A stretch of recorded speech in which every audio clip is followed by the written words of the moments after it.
It's Tuesday, March 28th, but let's just say it's April already because it's officially draft season. It's definitely draft season on this here podcast. It's draft season throughout all the podcasts out there, and we have an absolutely packed month of great shows leading up to the NFL draft in just 1 month's time. On Thursdays going forward, I'm going to be joined by Four Verts himself, Mr. Charles McDonald, for a position-by-position look at the NFL draft. Get excited about that. But on Tuesdays, like this here show today, we'll be doing sort of a teams that will shape the draft series, and I'll be joined by two fantastic guests to talk about those pair of teams every single time. These are the teams, like I said, they're going to shape the draft. They're going to make the top picks. Obviously, that's what we're really going to focus on, but basically everything's going to trickle down from these teams. Exactly what it sounds like. That's what it's going to be. So we're kicking that off today. Like I said, a little later, we're going to talk to my good buddy Rivers McCown from Football Outsiders about the Houston Texans and the second overall pick. But we got to start at the top. We got to start with Sir Purr himself. Not really. We're actually starting with another one of my real legit good life friends, Josh Norris here from Underdog Fantasy, to talk about the Carolina Panthers. Josh, you made so much sense for this episode for a variety of reasons, which we will get to. But first and foremost, this is how we found each other. Josh, was our tortured relationship with the Carolina Panthers, which I don't know where you are with your fandom with this team. Mine's like kind of long dead at this point, but we both have relationships with the Panthers. Yours a little bit more professionally than me. But anyways, Josh, welcome to the show, pal. Thank you. Because you were mentioned of Sir Purr, I feel like I have to bring up the Chosen Anderson now of that bear over there is dancing, yes. Meme that he put out there. Fantastic moment. Probably his highlight of his Panthers career, I would argue. This is true. Matt, I feel like the Panthers are speaking to both of us this offseason on like multiple levels. And I do feel like a lot of it's geared towards the decisions that they've made over the last few years to remove, I'm not going to call it diehards, but some faithful presences like me and you, and whether professionally through relationships they brought into the fold this offseason on the coaching staff that has really pulled me back in, or maybe just doing things the right way and making some smart damn decisions, Matt. Maybe you and I, by the end of this episode, can convince ourselves a little bit of optimism towards the number one overall pick in the Carolina Panthers. How about that? I'll spoil this for you right now. I will 100% be convincing myself of optimism by the end of this episode. Whether that is going to result in me ever like giving a damn about the team from a fan level experience, that's probably like an entirely different discussion. So, but again, we have a lot to get to here, Josh. We will talk about the Panthers in just a little bit, but actually before we get to the news here, one of the reasons I want to have Josh on the show, and I'm just going to say this off the top, beyond our complicated relationship with the Panthers, is that you had a YouTube series with Underdog Fantasy with your, we'll call him friend. Co-host, previously your friend, and now current Carolina Panthers quarterback coach, Josh McCown. I want to get the people excited about the show that they can go back and watch right now after they listen to this episode or watch this episode on YouTube. Yeah. Tell the people about Scheme and Josh McCown. First of all, Josh McCown is just a lovely human being. And yes, we were about 12 to 14 episodes into our budding relationship, best friends for life. Then when I was in Arizona for the Super Bowl, he took the job as the Panthers quarterbacks coach. Now, there are positives and negatives to that. Negatives, I don't get to spend an hour and a half with Josh on a weekly basis anymore on the Underdog Fantasy channel. Positives, we did go through the top 3 at the time quarterback prospects for full videos of Bryce Young, CJ Stroud, and Will Levis. And so, as you know, Matt, through the magic of YouTube, those 2-hour recordings then were brought down to about 25 to 35 minutes. So not only do we have his thoughts for everyone to hear publicly on breaking down 10 or a dozen plays of each of those prospects, the positives and the negatives, things they can work on, I also have a little bit of a behind the scenes feel for how he might rank these types of players. Now that can all change, in those 3 months ahead of time. We never got to Anthony Richardson. That was next on the docket, but it was a lovely experience. And for as much as I would love to continue that relationship with him on YouTube, this is about the best case scenario outcome for me professionally, selfishly, to have the Panthers quarterback coach as the top of the title for all 3 of these YouTube videos now.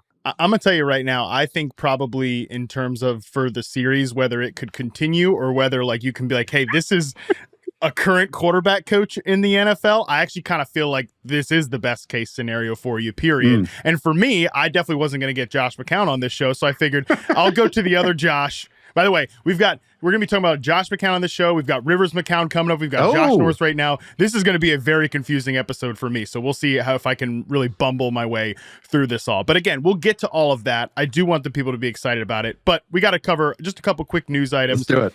From Phoenix, from the league meetings that's going on right now. The biggest thing that's happened, obviously, is that Lamar Jackson let us know that he asked for a trade from the Baltimore Ravens on March 2nd.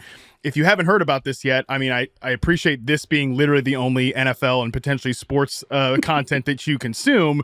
But yeah, Josh, I guess I don't think this has really changed too much. I talked to Charles McDonald about this for a video the other day, and we both kind of came to that conclusion. But I'm just kind of, we can't start a podcast, I guess, at this point without talking about what do you think is going to happen with this Lamar saga, especially after this, I guess, recent turn of events? Well, there's a lot of layers to this. The first one is this type of information was never going to get out there unless Lamar Jackson made it public because he doesn't have an agent, and like 25 days for a former quarterback to have asked for a trade and it never getting to the public, I think speaks to not only, how difficult it is to speak for yourself as a player and how messages and information flows through NFL media. That is all through agents, right? Unless it comes from the team. But also, I think it speaks to the team side where this wasn't publicized or had gotten out on their end because I think they want to keep him. Like at the end of the day, we can talk through different scenarios, and that's really is fun. That really is interesting to imagine him in an Indianapolis Colts uniform or Atlanta Falcons or so on and so forth. But it feels like without anything concrete or really any team saying, yes, we're in or acting on it, the ultimate outcome is in 2023, we're just going to see Lamar Jackson in a Ravens uniform again. Don't you? I think so, because of John Harbaugh's comments that makes it even more clear. That's number one. This report comes out, or this tweet comes out right before John Harbaugh speaks to the media, and he could not have been more insistent that he didn't want to get into the specifics of the trade request or the negotiation, but he's like, I'm excited to get it back out there with Lamar. I think it's going to be great when we get back out there, and we're going to have a lot of success together. The Ravens have been kind of insistent on that all the way along. And two, Josh, I totally buy into the fact that what Ian Rappaport and Adam Schefter and basically every other insider has said is that I think a lot of these teams don't want to do the legwork to put together a complicated contract for Lamar Jackson and meet whatever. Number one, it sounds like nobody's going to meet if his demands really are a $200+ million fully guaranteed contract. Nobody's going to meet that. And they don't even want to put the legwork to work together for a contract because the Ravens are just going to match it. I think if there was a feeling that the Ravens were done with him, we might be having a different conversation, but I don't think we are. And you didn't even mention the Ken Francis weirdness of this entire thing, where his representative, who now it's his business partner, and they're launching this carry the gym with you, which is, anyways, Matt, to your point, I don't know if it's going to be on the franchise tag, or if it's going to be on, I don't know, a 3-year deal with 2 of those fully guaranteed. But as stunning as it was when those franchise tag designations came out, and it was a non-exclusive because that was about a, $12 million difference. And then all of those teams just said, nah, we're good. And not everyone, Zach Kiefer's out there of the Colts saying, yeah, the Colts are keeping an eye out for this, even though Jim Irsay is saying we're not going to give guaranteed contracts. The Falcons and the Dolphins and whoever else continues to get floated, especially when you consider this could potentially get done after the 2023 NFL draft. So it includes just 2024 and 2025 draft picks. But typically in this scenario, when a player like this is available, by this time, again, 25 days later, we have something more concrete than us hypothesizing or speculating what teams could eventually be in the fold. And because of that, I just certainly feel like if Lamar plays, then he will play for the Baltimore Ravens next season. And that if he plays, I guess, is kind of important. But to me, he's already lost out on so much potential, time that he's never going to make back from an earnings perspective. Because if he had signed the contract at the same time when Josh Allen signed his, typically when these things get done, those guys were in the same draft class. He's already making that money. He's already cashing those checks. He's already put himself on that financial clock. If if he truly wanted to sit out an entire year of football, like go the Le'Veon Bell route, different position, but just he sits out an entire season, you're just putting yourself, behind the eight ball so much from an earnings perspective, which maybe he doesn't care about. We're never going to get a lot of clarity on what Lamar thinks about the whole thing, I guess, other than what he tweets out. So, but I just find that hard to believe as well. I think that is the downside to not having an agent. I'm not here to tell anyone what to do, right? Totally. And I think that sometimes people want to give him advice when we're not in his position, but the flow of information has felt one-sided this entire time because it has to be, Yep. Like all these insiders that publicly release information are only getting it from the team. And then again, the only way that Lamar can get public with his information is to release it publicly. And that's like a second full-time job, Yeah. Like it's not like Rap Sheet can go out there and like message his representation and be like, so why did you guys decline this deal that the Ravens just sent you last Thursday?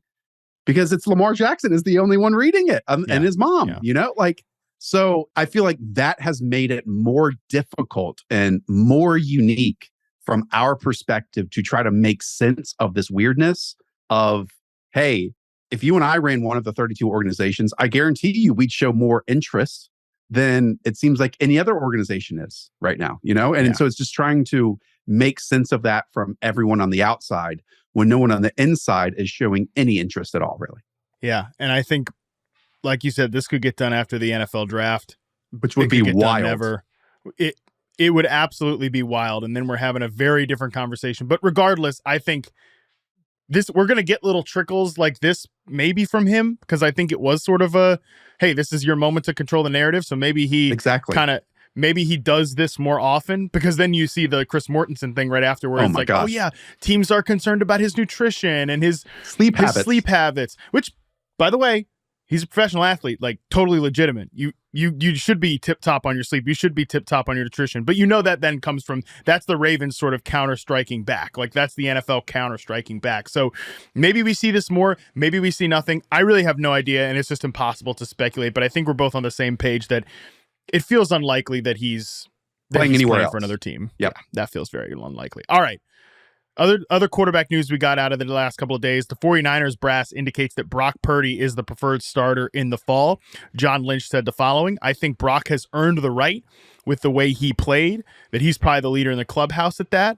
Kyle Shanahan said, I think the day after, in the games he played at a high level. That was the real deal. If you go off that evaluation, what he did, he earned the job. He should be our starter on how he played because he has that film, and that was really cool to see. So, Josh, that's great, but Brock Purdy might not throw a football for another 3 months.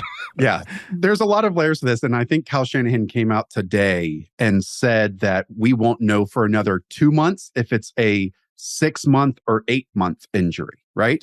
But I think the most important part is not their view of Brock Purdy, but it's kind of their view of Trey Lance. Mm-hmm. In that Trey Lance is in a worse position right now within the 49ers organization than he was a year ago, right? A year ago at this time, it was all chips in the corner of Trey. We're going to throw Jimmy Garoppolo to the back burner, not even have him attend practices. And this is the offseason of Trey. And in that span of time, Matt, we really haven't seen anything from Trey Lance because it was a monsoon game and then he got injured. We still really have 3.5 starts of Trey Lance as an NFL player. Hayden and I did all these instant reaction videos during free agency. And when Sam Darnold got signed to this team, and look, you can say it's for a 1-year, $3.8 million deal and how that's nothing.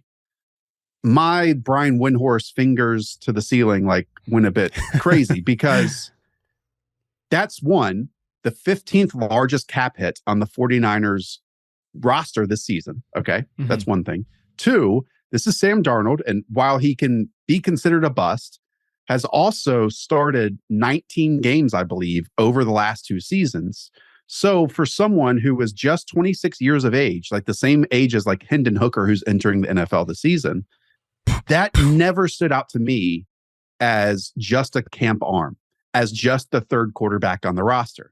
And that's basically been backed up now by John Lynch and Kyle Shanahan, where it seems like there is no way once, and whether it's before the season or 4 games into the season, that Brock Purdy is healthy enough to play, that all three of these quarterbacks are on the roster. So either Trey gets booted or Sam gets traded at some point.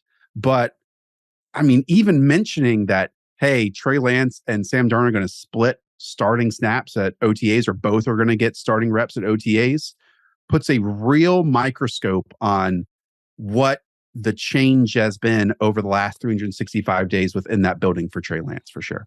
And Sam Darnold was pretty good to end last year. I mean, his last game against the Saints was pretty disastrous, but he had some moments last year in a very cushy environment behind a good offensive line and a great run game. In a weird offense, for sure.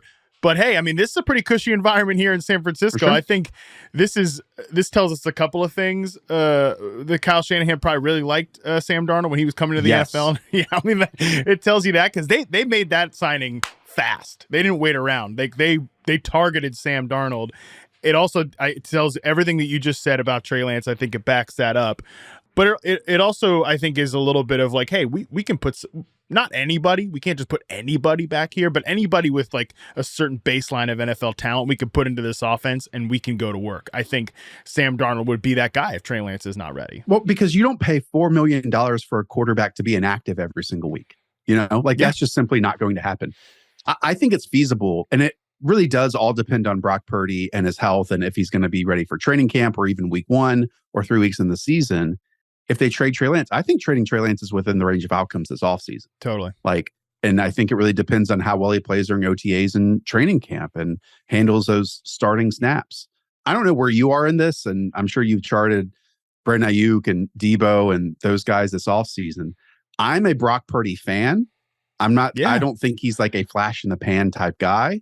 I think that he was much more willing to rip it vertically and outside the numbers than Jimmy was prior to, let's say, last season, because I actually thought Jimmy played a bit more open last year.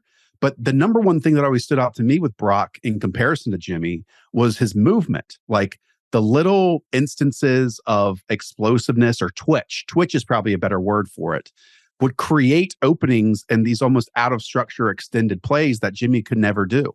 And so I understand it from that standpoint of going with Brock Purdy, despite the 3 first-round pick draft capital you have in Trey Lance. And don't get me wrong, like I still think Trey can succeed in the league. I'm an optimist, but I just don't think it's with the 49ers at this point. I think he would have to have an incredible offseason and be like lights out, basically. Yes. Like I think he'd have to, right now it's kind of weird because he has to beat out like the specter, the idea of Brock Purdy, but I think he'd essentially have to beat out that idea and that memory of what he was to end last year. Because I agree with you. I don't think Brock Purdy's like a flash in the pan or anything. I don't necessarily know that he's like the next Tom Brady, like low round, but I think he's probably. But he's not Taylor Heineke. Totally. He's in that like Garoppolo tier I think at worst at this point where he's like a passable starter based on what he showed last year, but with the potential to be a lot more than that. I agree with you. Yeah. And Hayden and I go back and forth on this because he's a hater. He's a total hater for Brock Purdy. And like the real difference on that team though was Christian McCaffrey. I mean, that's so obvious to say of just how the angle routes and everything underneath convert 3rd and 5s, 3rd and 7s. And then when either safety's the third guy or the linebacker would focus in on him, then you have George Kittle right on top for a slightly deeper route. But it's pretty amazing because typically, Matt, when a head coach and general manager fail on an all-in move like they did potentially with Trey Lance, then the cliche is they're out the door. Now the 49ers still have, or maybe favorites in the NFC and still have one of the best rosters in the league and have their window to win right now. On some level, I guess it just speaks to the environment that Cal is able to create still without utilizing potentially those 3 first-round picks appropriately. Again, going to be alongside the Lamar thing. I think this situation is going to be extremely fascinating to follow throughout the entire offseason up to week 1. Quick question. Did you see all this stuff about Brandon Ayuk of how teams were calling the 49ers and they've wanted to trade for him, and how I think he's about to enter his 5th year option, and like this will be his 4th year, so they'll have the 4th year and the 5th year option, so theoretically they have 2 years left with Ayuk. And like down the road, can you pay all these guys? And I mean, I think you agree with me, and I don't want to speak for you. I think Brandon Ayuk is I'm not going to say one of the more underappreciated wide receivers, but like, I think he can take that next jump. You would know this much more than I could, but I would love a platform for him to show that like on a truly weekly basis. Yep. Because I think he can. And it doesn't shock me at all that other teams are kind of calling around if like they were trying to get ahead of it, like they were with the DeForest Buckner trade when you couldn't pay also Ark Armstead and a few other players at the same time on the defensive line. I think that was basically thrown out there as, teams, because if I'm sure, I would call about Brandon Ayuk, absolutely, but I don't think they're not really interested in trading him. So, and if like if you tweet about this right now, you will get 1,000. And I only know this because people do this. They'll tweet about their teams like trading for Brandon Ayuk, and they'll be like, by the way, he really shines in Matt Harmon's reception perception. Then I'm tagged in the mentions, and then you will get like 50 49ers fans that will immediately descend on you and be like, not trading Ayuk. They're not trading Ayuk. There's no way. But like 365 days ago, if you said Titans are trading AJ Brown, you'd probably get 50 Titans fans who are like, not trading AJ Brown, not trading AJ Brown. So these things can happen. And I do agree with you though, that like, if you're looking for the next Stephon Diggs gets traded from Minnesota to Buffalo and elevates the quarterback and his own game gets elevated or his perception gets elevated. Same with AJ Brown, traded from Tennessee to Philadelphia, and like the perception of AJ Brown gets elevated to where it should have been all along as like a top 5 wide receiver. I agree with you that Ayuk could be that guy. Like people are trying to make it to be DJ Moore as that guy. No, I think he's not that guy. Like, but Ayuk could be that guy. Okay. Hypothetical, magical, alternate universe. Bengals fans, and I'm with them, saying we are not trading T. Higgins. 49ers fans, I'm with them, are not trading Brandon Ayuk. If Matt Harmon had to pick between Brandon Ayuk and T. Higgins as the wide receiver you trade for, who is it? Oh, people are going to hate this, but it would be Ayuk without a question. I'm with you. I love T. Higgins. I think T. Higgins is a really, really good player, but I think in terms of a guy that's only scratched the surface of his potential, I think that's Ayuk. And by the way, in his 3rd season, a year after a disaster of a year, and I know that, again, I know this better than anybody, but a disaster of a year in 2021, I think he was one of the best receivers in the NFL in his 3rd season. And again, he leads the team in all relevant receiving categories. There's injuries to other guys, but still. And I'm saying that guy has just scratched the surface of his potential. It would easily be Ayuk. And I actually wonder, like, compensation-wise, it'd probably be pretty similar between Higgins and Ayuk, but just straight up as a player, I think Ayuk is better and has a higher ceiling. I just like to put the host in an uncomfortable chair and, like, turn the spotlight away from me when I come on shows. So I appreciate you going through that exercise with me. I smiled like the Cheshire Cat or whatever from Alice in Wonderland as soon as you even I knew where your thought was going. So that's the most comfortable I've been in a long time, Josh. There we go. So I appreciate it. Let's move into the Panthers though. Speaking of a place where we're both very comfortable talking, and we'll talk about the DJ Shark thing individually here in just a second. But you set this up earlier. I think they just were knocking it out of the park early on this offseason with the coaching hires. Frank Reich as a head coach, Thomas Brown, former Rams assistant head coach and tight ends coach. He's the offensive coordinator. Giro Evero, awesome hire as a DC. I mean, I think it was Dave Tepper said, maybe he straight up said it, or this was reported that he thought this way, that like, oh, there's no salary cap for coaching hires. This was a much better use of that principle than the Matt Rule thing a few years ago. Love what they did and of course, obviously your boy Josh McCown is the quarterback coach. A lot of other interesting. Sean Jefferson is the wide receiver coach. A lot of interesting stuff there. And then of course they make the trade up to number 1 overall. It was a really fun, exciting, pre-free agency period for the Carolina Panthers. Yeah, and Underdog is doing well, but I don't think we have like blank check David Tepper money to spend on Josh McCown. I'll put it that way. So maybe his decision was pretty easy to make of the two. And do you think even if you did, you think he would have been like, hey, Frank, thanks for the call. Appreciate it. Thank Dave, Frank, Scott, whoever ends up calling him, Scott Fitter, the GM. But I'm just really getting along with Josh Norris once a week right now. The Josh and Josh experience is going so well. We haven't even got the Anthony Richardson video yet. So you can keep your Panthers millions. I'll take the Underdog fantasy millions, and I'm going to stay here on YouTube. You think that's how it would have gone? Well, millions maybe. Millions maybe. And you didn't even mention Deuce Staley, who I think was a huge part in Miles Sanders coming to this team. Obviously, they made Miles Sanders the highest paid free agent running back this offseason. But it's really fascinating to me when you get coaches like Deuce who worked with Miles Sanders during his first 2 years. And then Sanders, once Deuce Staley left to go to the Lions, his role totally changed, in terms of in those first 2 years, he had something like 50 something targets and 40 something targets. And last year it was down to like 22. That's just off the top of my head.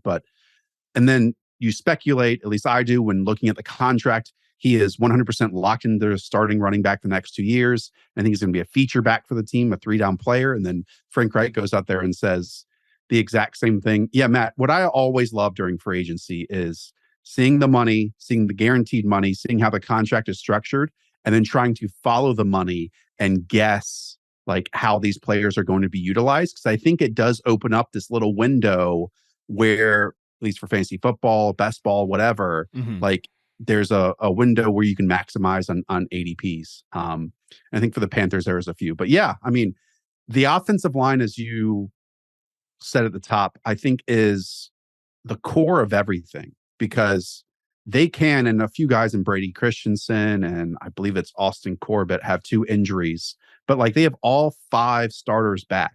And there were points last year where they were good in pass pro, but great in the running game and just dominated their competition. And so if you get all 5 of those guys back and then throw in a rookie quarterback, like just health and success and a cohesiveness of that front 5 unit plus good coaching, like that is already a foundation where you can build something positive from, I think. Yeah, I think that people that don't pay attention to the Panthers, and I don't blame you if you don't pay attention to the Panthers, especially last year at times, I'm sure when I said the thing like Sam Darnold in a pretty cushy environment produced well last year, they're like, what the hell are you talking about? Like cushy environment. The Panthers sucked last year. And I think you're probably thinking about the way the team started with the Baker Mayfield environment and Matt Rule and the boys there at the beginning of the year. But yeah, by the end of the season, there's a reason that Sam Darnold was up there in terms of like 1 or 2 in EPA per dropback and adjusted yards per attempt with Jared Goff, another guy playing in a very cushy environment behind a good offensive line.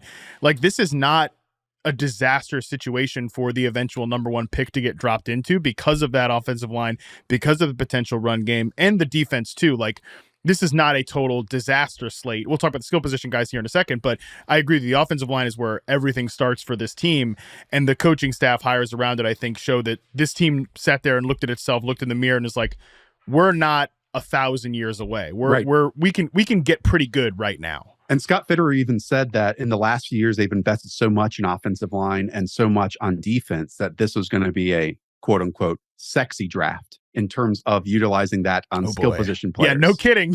No kidding. That was before they traded Correct. For the number 1 overall pick. They come up from number 9 to number 1. Correct. And just to go back to, because I think it shows when an offensive line dominates, you can rely on the running game like the Panthers did last year. And Deontay Foreman is no longer on the team. But there were games like the span. I mean, 15 carries for 118 yards in week 7, 26 carries for 118 yards, 31 carries for 130 yards, 24 carries for 113 yards, 21 carries for 74, 21 carries for 165. And then in between there, it's like 7 for 23, 11 for 24, 10 for 9. So like they were very much a hot and cold.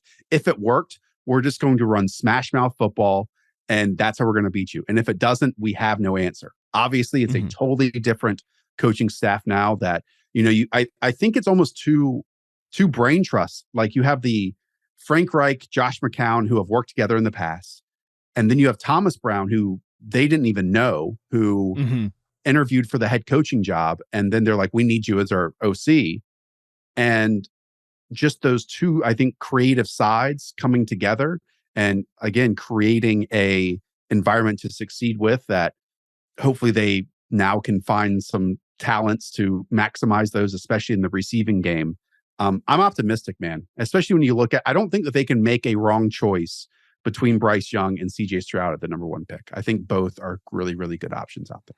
Okay, we'll unpack that in just a sec. But again, Fitterer makes the comment about the sexy draft thing. They trade up to the number 1 overall spot. They literally become the team, right? That's perfectly highlighting this series that we're doing here. That's going to, shape the draft because they'll be the first pick in the draft. They did make a few moves in free agency, like you mentioned, to sort of supplement this.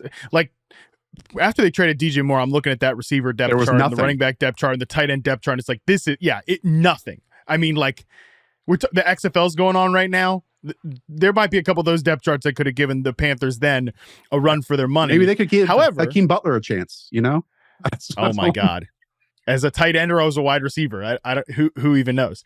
But anyway, so they add a bunch of dudes in free agency. We've talked about some of them already. They add Miles Sanders. I agree with you as like a potential feature back or at least clear 1A type of role.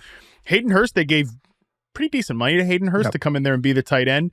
And then at the receiver position, they added Adam Thielen, DJ Chark, and they added Andy Dalton as sort of the veteran mentor. If you got to start a guy ahead of a rookie, I guess it could be Andy Dalton. But let's focus in on those receivers. They add Adam Thielen. They add DJ Chark on a 1-year deal. Your reaction to those two moves? Well, they gave Adam Thielen a lot of money. They certainly did.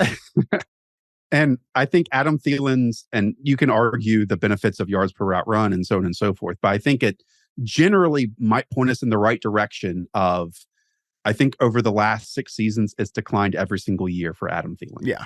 And I think that kind of backs up a guy who's 33 now, who probably did his best work in the red zone last season, but he is locked into this roster over the next 2 years. It's basically a 2-year, $14 million deal.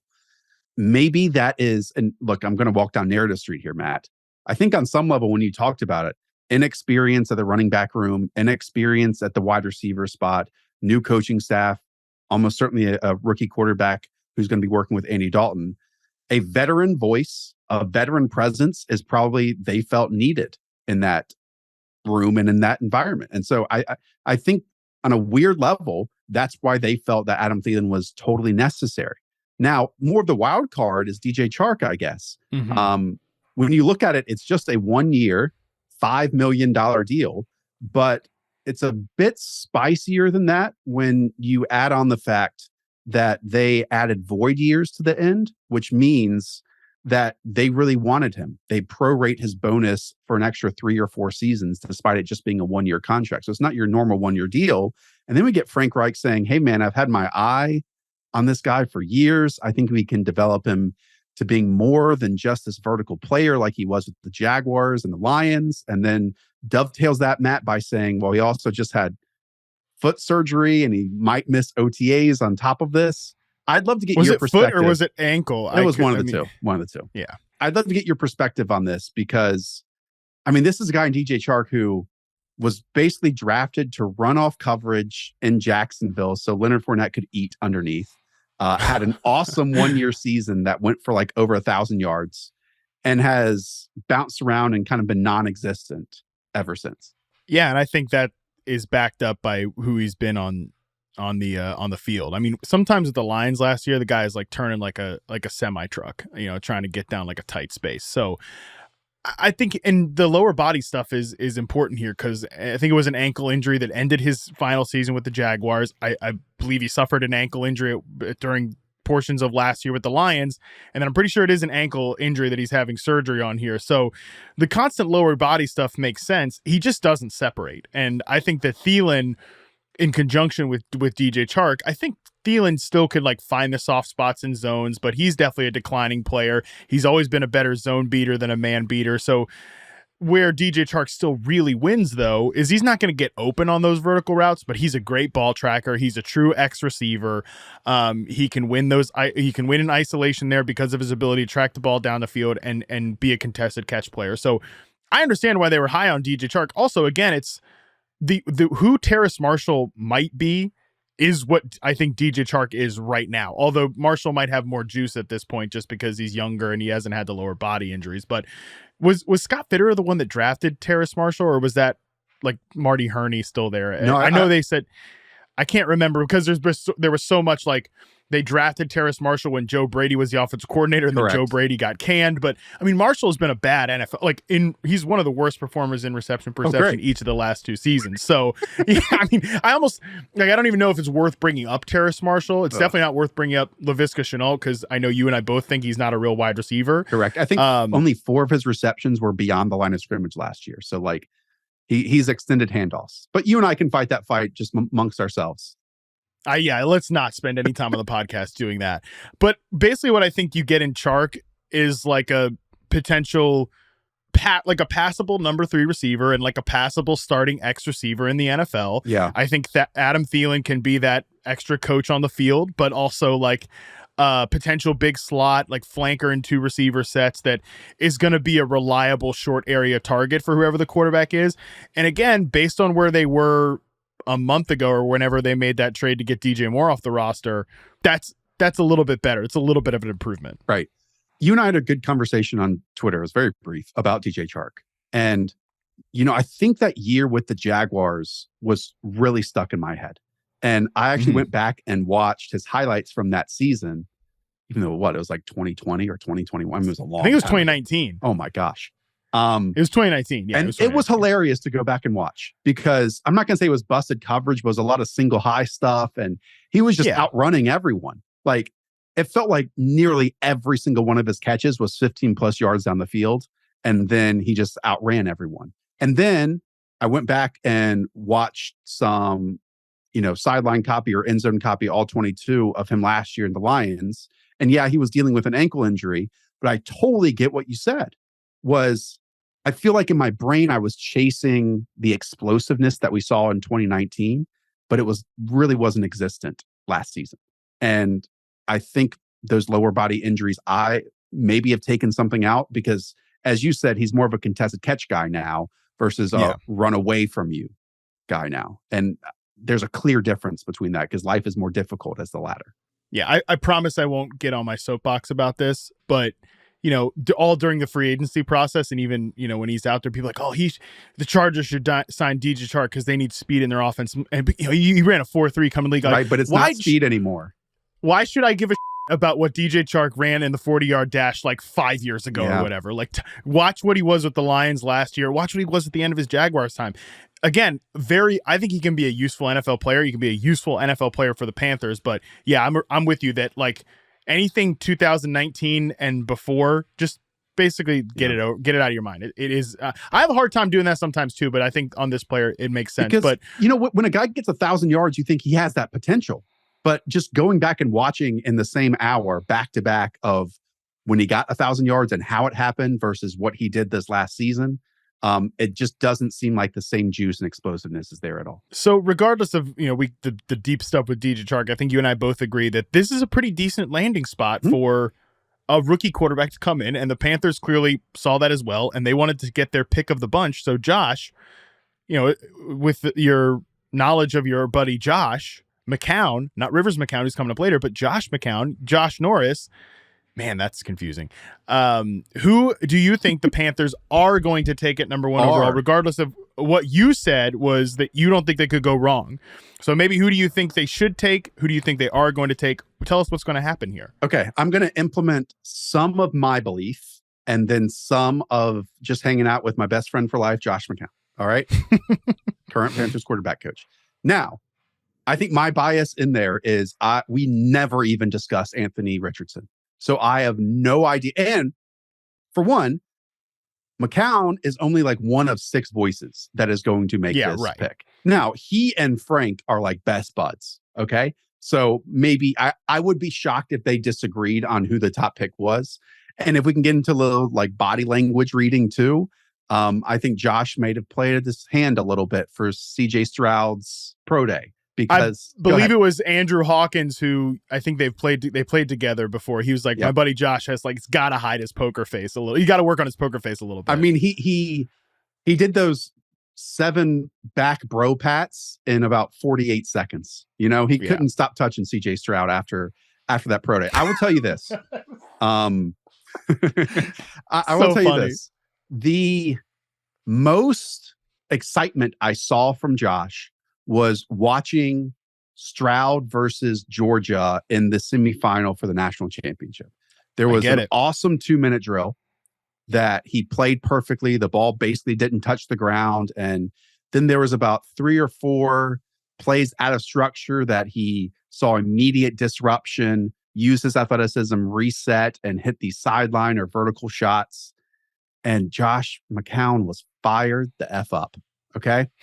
And that's not to say he wasn't with Bryce Young. And in fact, we probably watched Bryce Young's arguably worst game against LSU, and there were a lot of positives there.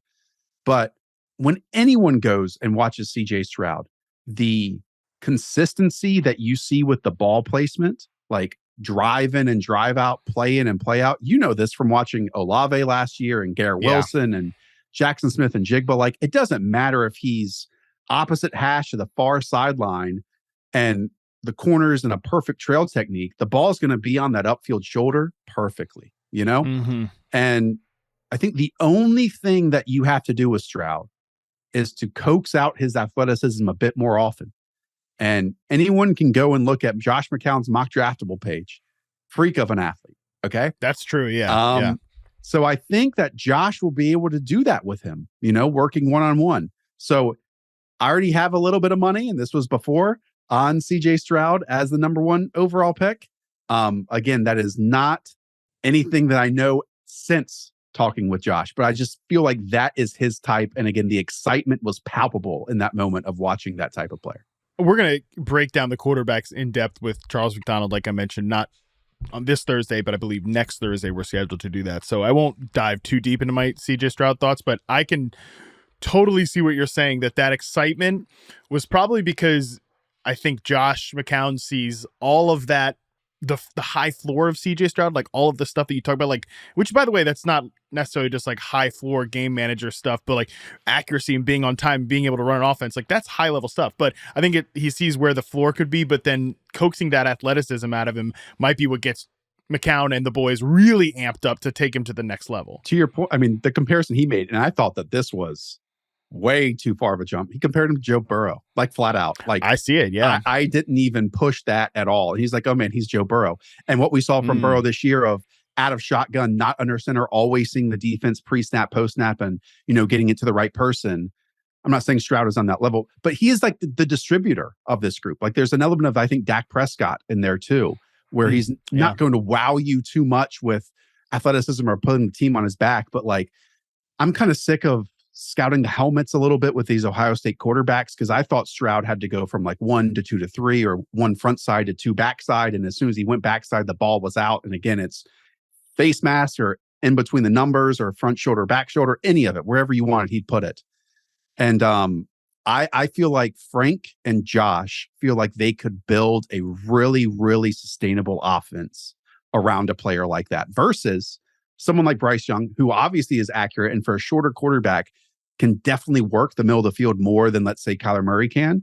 But like the comfort in the chaos was the part that Josh McCown kept bringing up. And it's true where for a smaller guy who actually I think has a lot of strength, always kept his eyes up in terms of the pass rush and the pressure around him, and was really comfortable in those moments where a lot of other quarterbacks freak out.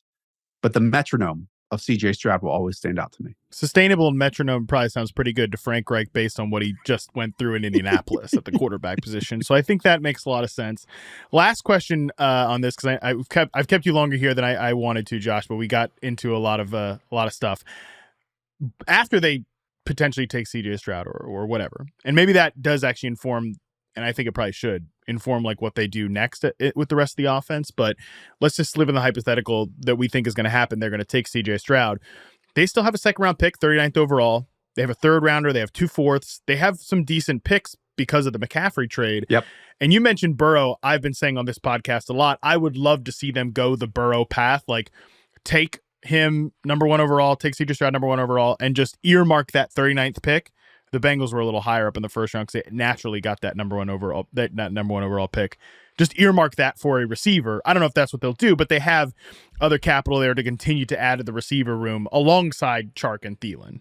I think it has to be a wide receiver. And I think the natural progression of one is Adam Thielen has spent the most amount of snaps in the last few years on the outside.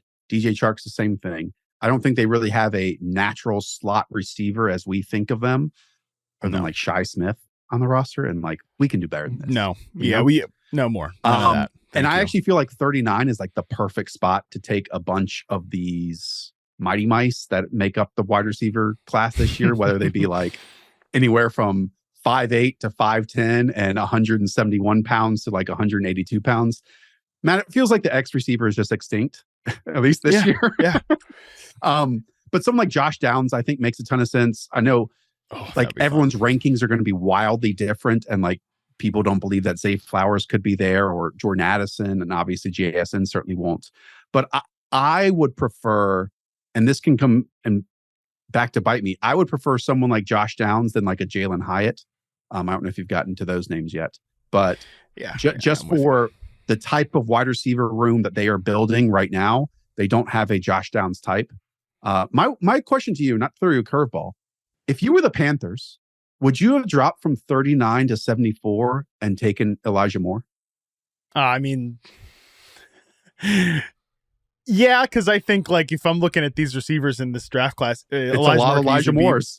No, well, and by the way, he could easily be like the second best in this class. Like if I'm looking back at my rankings from the last 3 draft classes, like I think he's probably better than, like, from what I thought of him as a prospect. And exactly. I know, and my opinion of him hasn't really changed that much in the NFL. Like I still think he has that ceiling. I could easily see that. So I get your point there, but I also think that there is some potential to move Thielen into like a bigger slot role because he's played that role before. He was that guy in Minnesota. But to your point, whether the X receiver is extinct or not, I think you have a guy in DJ Chark who could be that third best target, but play that X receiver and run those more downfield routes and stretch it out that way.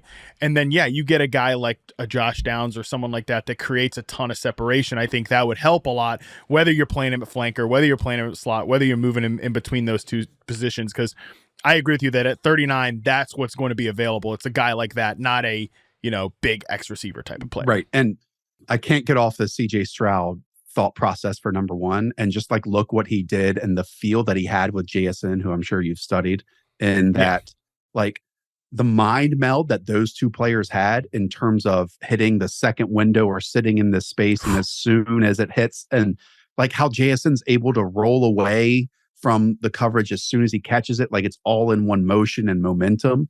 I feel like if Stroud gets that with whoever is in the wide receiver room as well, that could put up 100 catches a year, something like that, 90 catches a year. And there isn't a single, I think, player like that on the Panthers roster with like some twitch in that area of the field. So that would be fun. Yeah, 39 makes a lot of sense because I would have thought tight end would be possible, but like signing Hayden Hurst to that deal, I think rules it out that early on.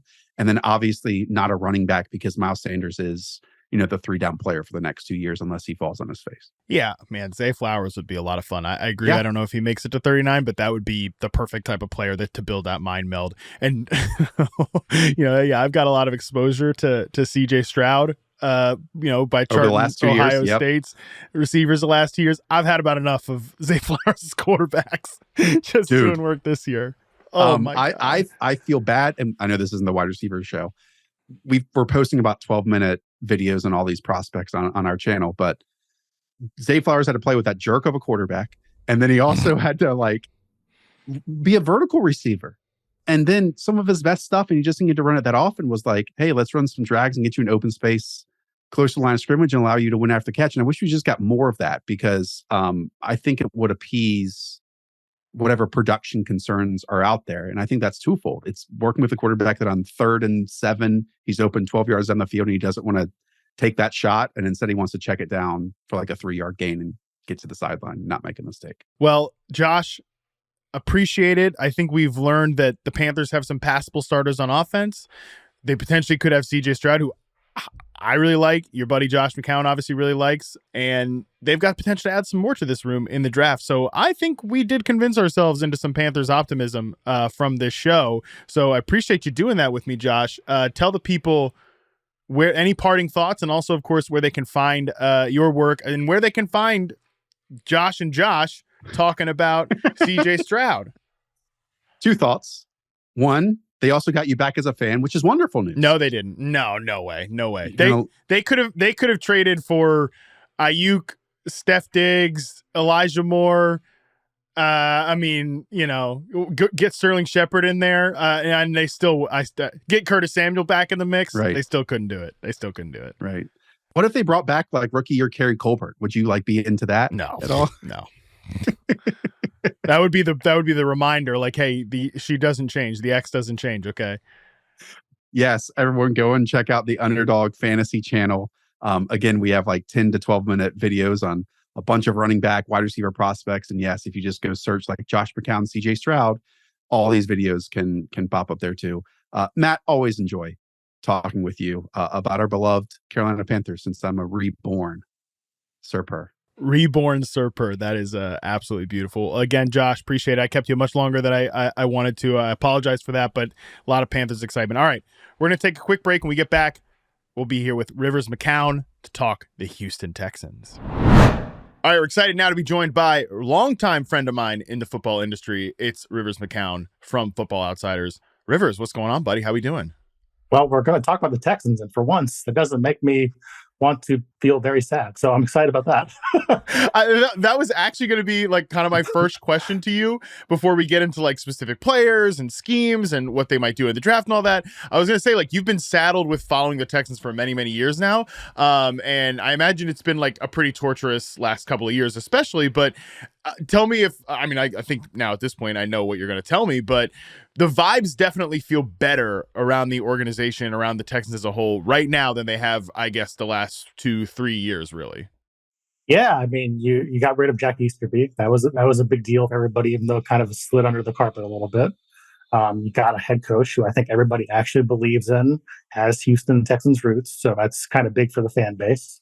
And you're looking at the fact that you might get a star quarterback, so we'll see. But I'm very excited compared to the last 2-3 years here of trudging through it. This culture change, I feel like, has to start with D'Amico Ryans, which to me as like a total outsider, you know, and I think most people probably feel the same way when they actually were able to land D'Amico on, you know, obviously a big 6-year contract, but like he was the hottest coordinator on the market, essentially. Kind of walk me through like how the Texans were able to pull that off. Is it really just comes back to the roots part of it?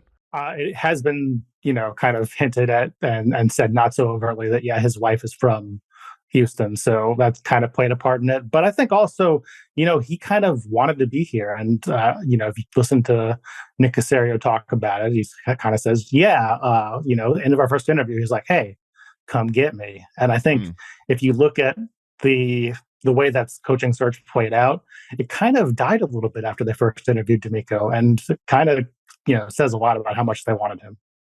Yeah, I think how much they wanted him, and really, like you said, how much he wanted to be there, which matters a lot considering, you know, the last two coaches were one and done, both black head coaches too. There's a lot of discussion about that. And really, I think, again, just a guy who's going to come in there and set the tone. Like, that's one thing with D'Amico Ryans that you see is those players in the 49ers, like sidelines, the defensive guys, stuff like that, they love playing for that dude. And I feel like for a team that's had the Jack Easterby shadow over it, the Deshaun Watson shadow over it, really, like, this does feel like kind of a first breath of fresh air into the organization. But I do want to also kind of dive in on sort of those the coordinators here, specifically Bobby Slowick. You know, it's another Shanahan offshoot. I mean, my God, dude, Kyle Shanahan, coaching staff just getting rated every single year at this point. But that's the price of being good. That's the price of being good. What can we sort of expect, do you think, out of that offense, especially, you know, obviously this fantasy show, kind of diving into that? Good old PFF Bobby. Well, you know, the thing about it is we kind of all expect this to be another San Francisco 49ers kind of offshoot offense. The answers that he gave in his press conference weren't very revealing. The Texans have tended to be very close to the vest in pretty much every way under Caserio, which, I mean, that's probably why he always was a vest. So, you know, you get it. But there you go. Hey, I love a good vest, man. Like, I'm sure this is just me getting older and older, but I love it. Look, gotta respect a man with a good vest. You know, keep yourself warm where it matters most. In his case, it's more of a life jacket. I feel like that's look there. He's going for a life jacket more than vest. But yeah, I do think we'll see a very San Francisco kind of based offense. I think they're looking for wide receivers that kind of fit that right now, kind of, you know, can break some tackles, make some yak. You know, I don't know how successful they're going to be in year one, but I'm excited to see something different than what we've seen the last couple of times, which has just been like, hey, let's run the ball on 1st and 10 and then run the ball on 2nd and long, and oh well. Yeah, right. I think there's going to be a lot more potential creativity here with this offense. And yeah, really, it's like, it's almost kind of a blank slate. We'll talk about the guys who are on the roster and some of the additions they made this offseason to sort of crank that up a little bit. But I think that they can go a lot of different directions based on what they have right now. And obviously in that sort of Shanahan mold, there's a lot of potential there. But let's waste no more time. Let's talk about the exciting thing here. You mentioned they're picking second overall, not first overall. Lovie Smith's parting gift. Still, to me, just absolutely hilarious. But there are like some minor whispers, Rivers, about like, oh, maybe they won't go with a quarterback at second overall. Is that like just total BS to you? Are they definitely going quarterback at that pick? I think they have to. I think even if they didn't want, even if Nick Caserio was like, hey, Will Anderson is a better player than either of these quarterbacks that are available here, I kind of think that ownership would make them take a quarterback at this point because, I mean, I know that everybody knows how bad it's been, but when you look at the stands and you see like a team that started with, I don't know, 15 years or whatever it was of sellouts, and it's just bleak and empty, and Thursday Night Football is full of Eagles fans, and it's like, I mean, they got to get something exciting happening. So I'm positive it's going to be a quarterback. I just don't know which one. Yeah, obviously we're all beholden to whoever Carolina is going to take at number one here. We just talked with Josh Norris earlier in the episode about the Panthers options there, and I think we both have a particular like. Let's live in the world where it's going to be CJ Stroud at number one overall, because I think that's kind of where we lean at this point.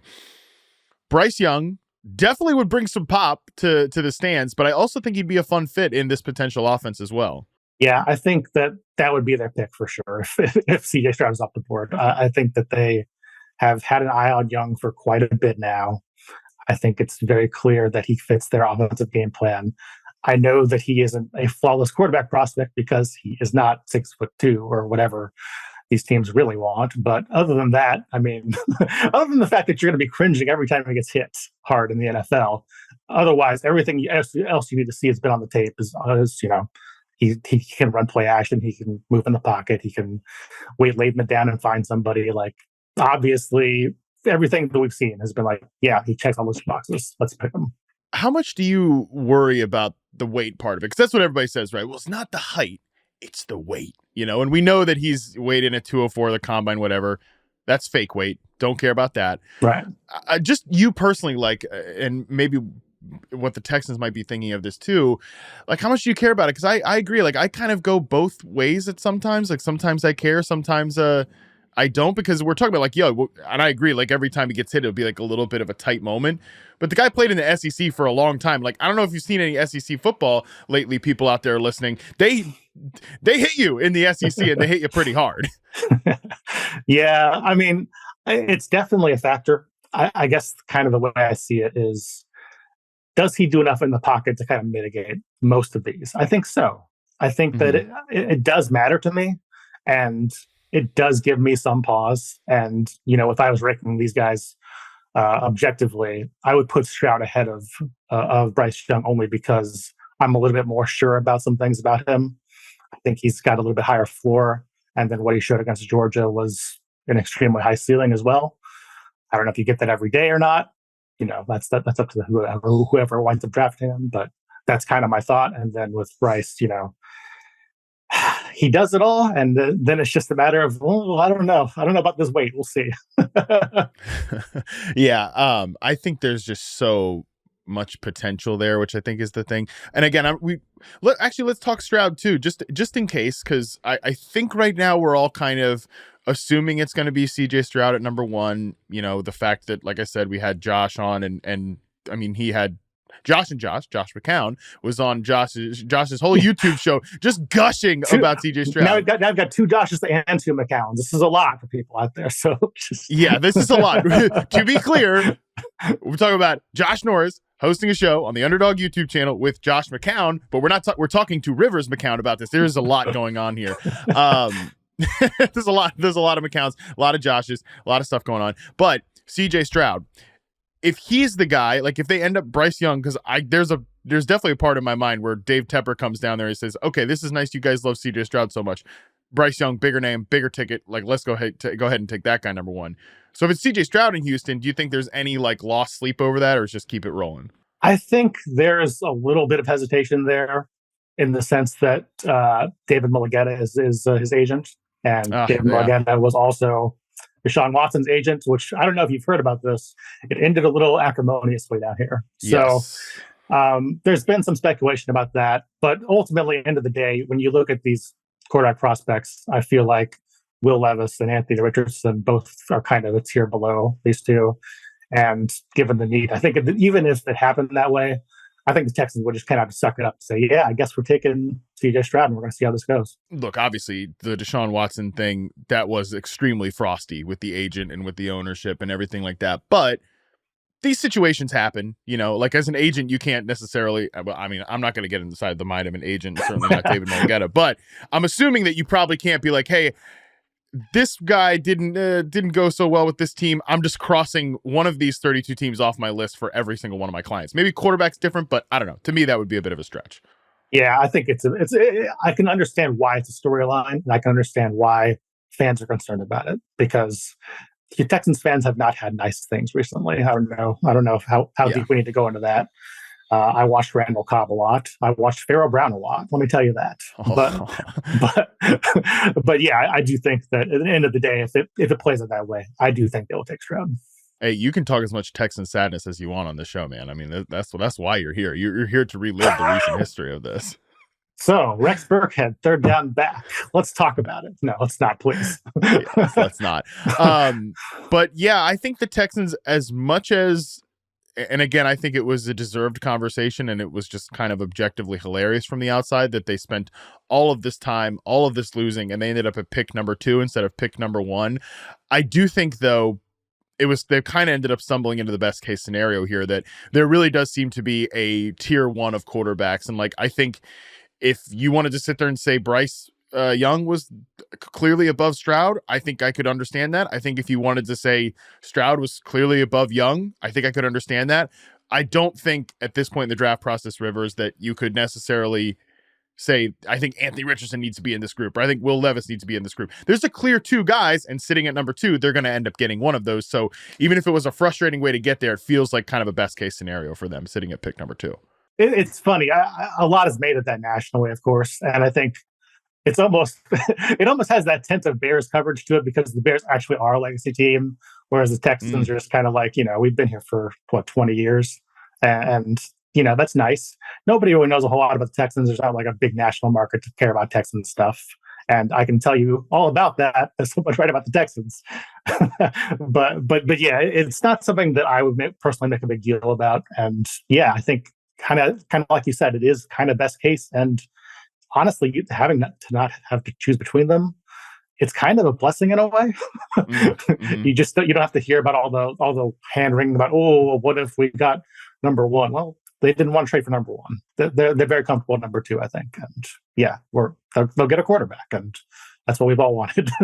I totally agree with you that it's the legacy media thing. It's also because like we just kind of saw this situation play out where the Jets were destined for the number 1 pick, and then they win a couple of quote meaningless games, which is a phrase I hate, by the way, because it's the worst. Like, you talk to players, you talk to coaches, none of these games are meaningless for them. They're not Rex Burkhead's definitely not out there late in the season like, well, you know what, we're getting a quarterback next year anyway, so who cares.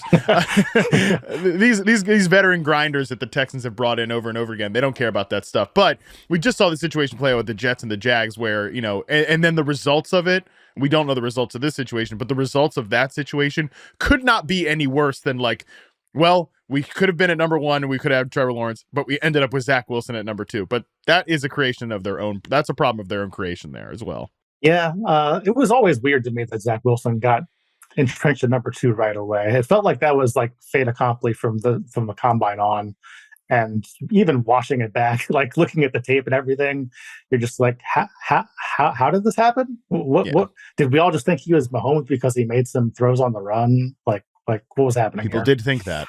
People definitely thought that at the time. So again, I think we both probably expect the way this plays out, they would love it to be Bryce Young, and I think that it probably ends up being Bryce Young. So the trickle down effect there, from that standpoint, there are pieces on the Texans roster that I'm still like pretty excited about. I know that they've mostly been like bringing in kind of the vagabond guys. Like I said, at one point they picked up like Amari Rodgers and Tyler Johnson in the middle of the season last year. Like, how many distressed asset slot receivers can we get?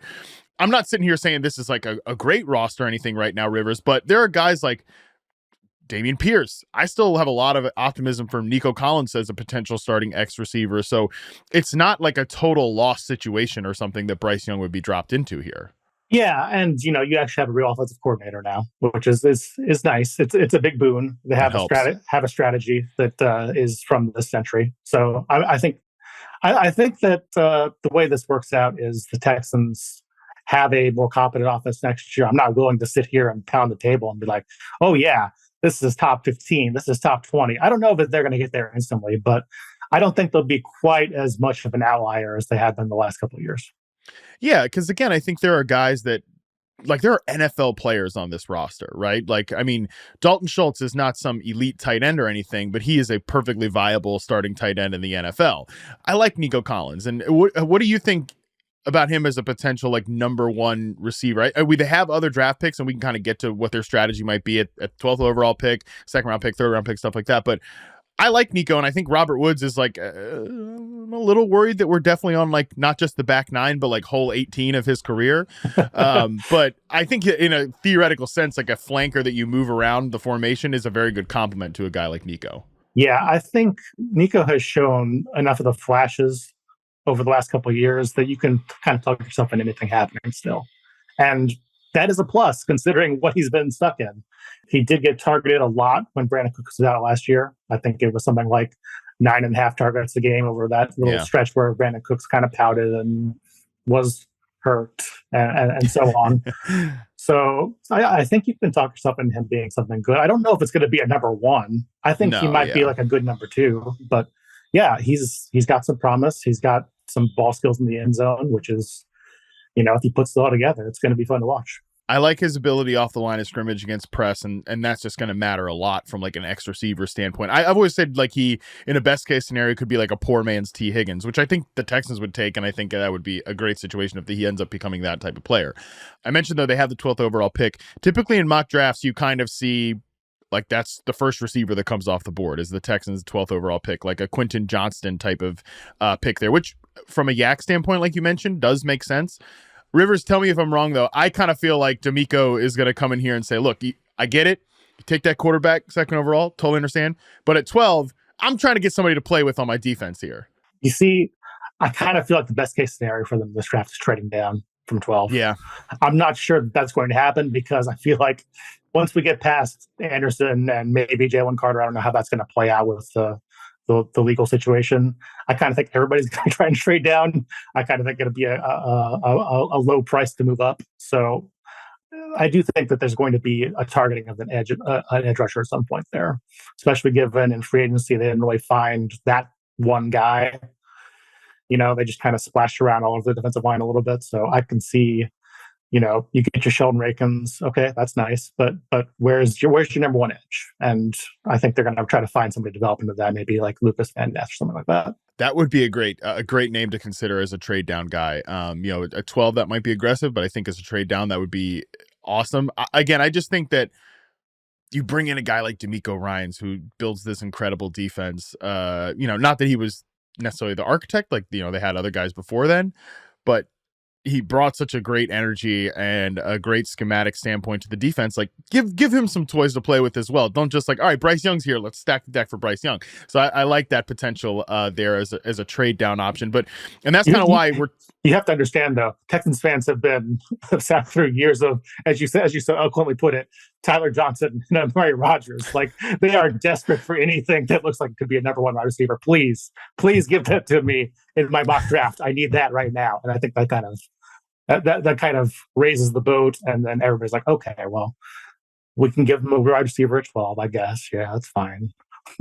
Yeah, even in this class, like I think from the receiver standpoint, there's a tier of one, Jackson Smith and Jigba to me, and then I think everybody else kind of slides in after that. That's, I think, why Johnston ends up getting, I think, overdrafted or overmocked at that 12 spot, because I wouldn't necessarily think he should go that high, but from a Yak standpoint, it does fit what you'd probably want out of this, out of a player in this type of offense. Yeah, those hands are concerning, though. Those hands are very concerning. Those hands are Braylon Edwards vibes. Like I mean, just extend the arms once Like, don't body catch everything. That'd be great, but we don't need to do like a full Quentin Johnston breakdown here. But I'm with you that there are definitely some concerns there. But again, the guys on the roster, pretty interesting from a Robert Woods standpoint. I think nobody has enjoyed listening to this podcast and me doing sort of a heel turn into like a wide receiver blocking breakdown specialist.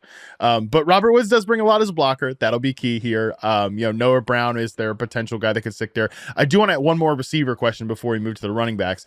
John Mechie, 3rd round pick last year, right? He misses his entire rookie year with leukemia. Oh, 2nd round pick. Right. 2nd round pick. So 2nd round pick from them.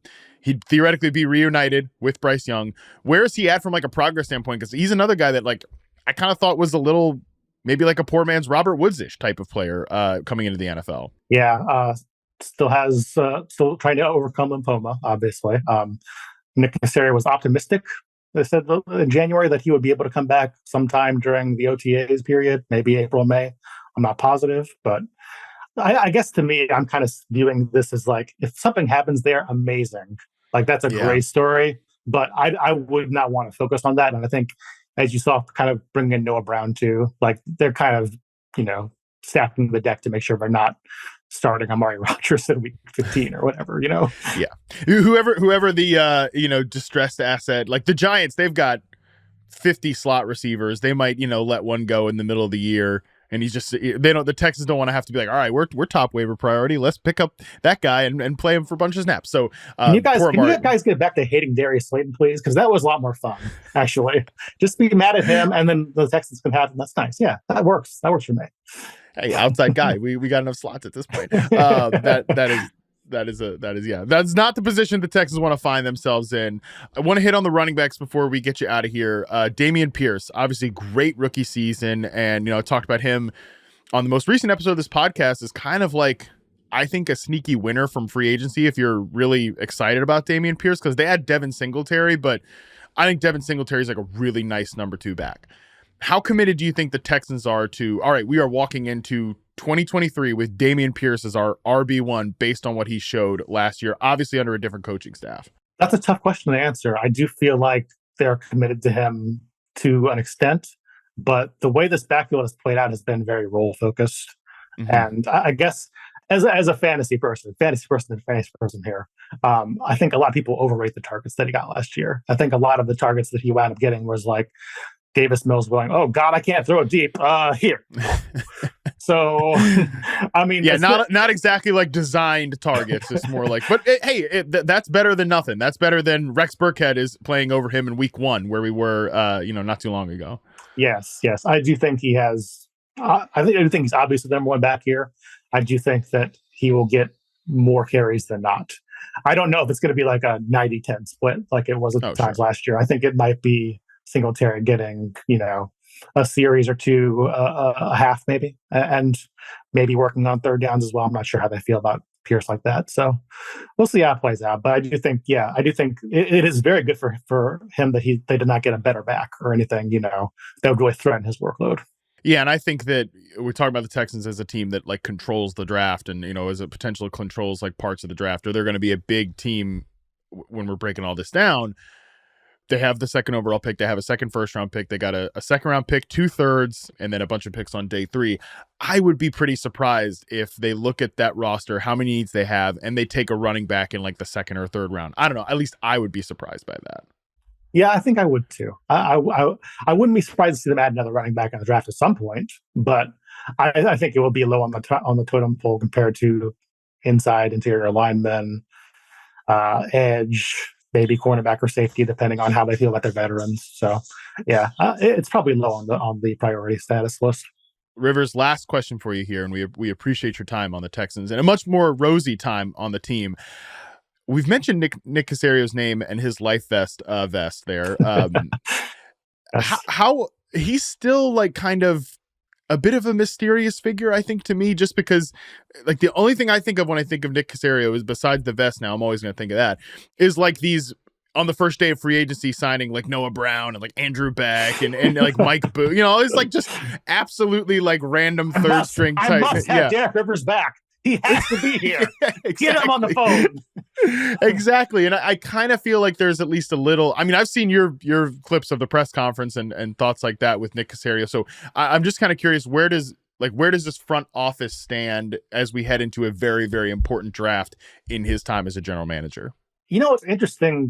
Before they hired D'Amico, they had a press with Nick Caserio, and he was almost, affected by whatever happened coming out of the firing Lovie Smith. Like he was, I think they took him to task a little bit behind the scenes. I think that there's more of a mandate to win. I don't think it has changed a lot about how he's performed this offseason. I think kind of the way the market worked out, Nate Tice calls it the Madden 78s. Yes. I think it's more like the Madden 83s, this free agency class, like 83, 84. Like we're getting up there a little bit. Yeah. So like it did help a little bit, but yeah, I do wonder how long he'll be in the seat here. I do wonder if D'Amico will want to bring in kind of his own guy at some point.